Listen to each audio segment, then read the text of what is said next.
আপনারা যেমন আজানের আওয়াজ শুনে এখানে এসেছেন, হাইয়া আলাস সালাহ, হাইয়া আলাল ফালাহ। হে আল্লাহর বান্দারা, আসো, নামাজের দিকে আসো, কল্যাণের দিকে আসো। এই আওয়াজ কিন্তু শুধু আপনার আমার কানে যায় নাই। নারী পুরুষ, আবাল বৃদ্ধ বনিতা, মাইকের আওয়াজ যতদূর কাভার করে সবার কানে সমানভাবে গিয়ে পৌঁছে।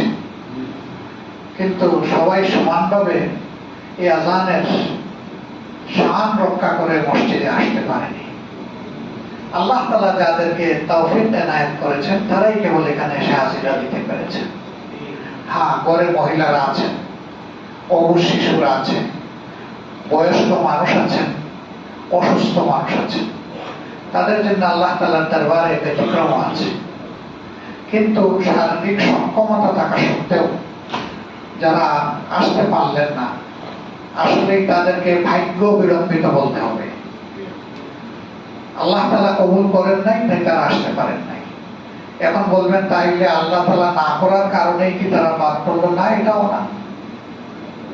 প্রত্যেকটা কাজের পিছনে একটা নিয়ত থাকে। এই নিয়তটা সহি হতে পারে অথবা গলতপূর্ণ নিয়ত হতে পারে।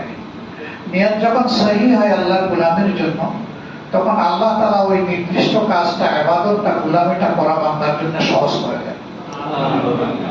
সুবহানাল্লাহ।